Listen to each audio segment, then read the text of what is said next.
હા ભાઈ, આપણે એક જય ભીમ, જય ભીમ, જય બુધાય. હું હરેશભાઈ સુરત અમદાવાદથી. હું એક કહું છું ભાઈ, આપણા દલિત સમાજ એક જ તે એક બનવું. તમે એક બનશો તો તમે આગળ વધશો. તમારા દીકરી દીકરાને ભણાવો, આગળ ભણાવો. આ યુટ્યુબ ચેનલની અંદર કેવું કેવું આવ્યું છે. મોબાઈલ આવ્યા પછી બેનું દીકરીઓ સાંભળે છે, એકબીજાને ગાયરું બોલે છે, રેકોર્ડિંગ મૂકી દે છે. તો એના સગાવાલા કોઈ સાંભળતું નહીં ભાઈ. હું એક જ કહું છું તમને, સમાજ કોઈ પણ સમાજ 18 વર્ષને કહું છું કે તમે જે બોલ્યા છો, ગાયરું બોલીને રેકોર્ડિંગ મૂકો છો ફોનની અંદર, તો એ તમારે લીએ બહુ સારું નહીં ભાઈ. એમાં અમારી બેન દીકરી સાંભળતી હોય, તમારી બેન દીકરી સાંભળતી હોય, તો વિનંતી કરીને કહું છું સાહેબ કે આપણે સમાજને એકબીજાને દુશ્મન કેમ બનાવો? એક બનાવો. હું એમ કહું છું, એક થાવ. એકબીજાને ટાંગા ખેંચવાનું ના કરો સાહેબ. હું તો એટલું જ કહું છું. હા, હું વિડીયો બનાવું છું. હું લગ્નનો વિડીયો બનાવું છું. મારો લગ્નનો વિડીયો બને છે, હું બનાવું છું દીકરી દીકરા માટે. તો એ જ કામ કરું છું.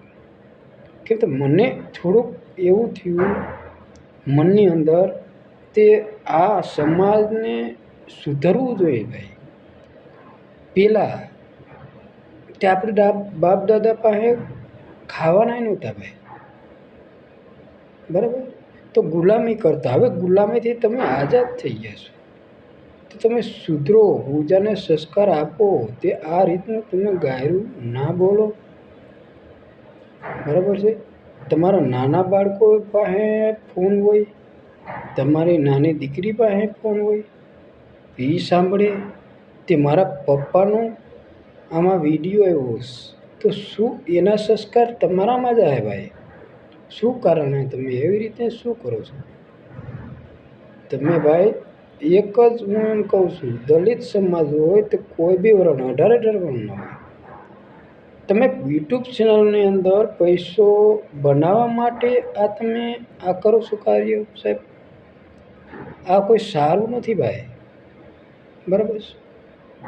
હા, આ કોઈ સારું નથી ભાઈ. કાર્ય કરો, સારું કરો, એકબીજાને સુધારવાનો પ્રયત્ન કરો. એને કહો તે આ ના બોલાય, સાંભળો તમે ભાઈ બધાય સમાજની અંદર. અને આ સરકારને એક જ વિનંતી છે મારાથી, હું દલિત સમાજ, તે આ જે ચેનલ કાઢી છે, આ જે મોબાઈલ કાઢ્યા છે, નવીન કાઢ્યા છે, તો આ શું આપણે પબ્લિકને, આ પબ્લિક છે એને તો શું આ એકબીજાને રાવણ બની જશે ભાઈ? અને ઝઘડવા માટે શું આ કરવું છે ભાઈ?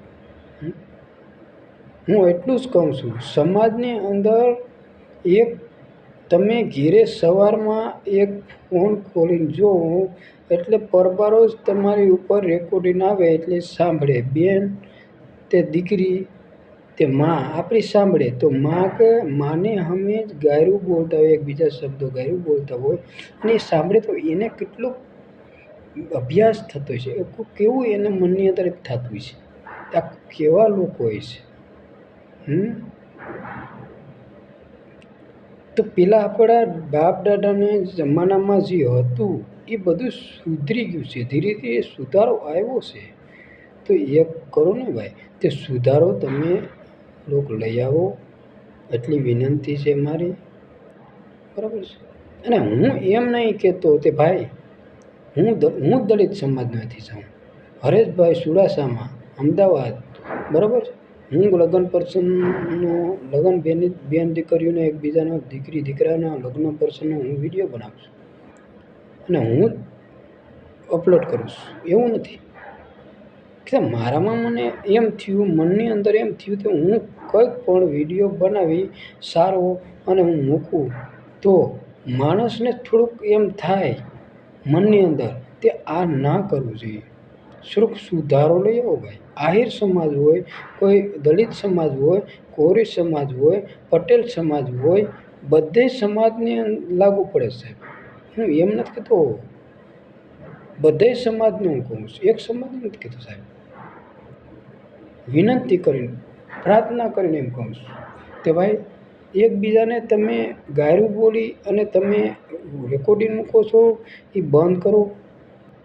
એને માટે બહુ સારું છે, બરાબર છે. કાયમી માટેનું બહુ સારું નથી આ કંઈ. જય બુધાય, જય ભીમ, જય બુધાય, જય ભીમ. માફ કરજો કંઈ બોલ્યું સાહેબ હોય તો. જય ભીમ, જય બુધાય.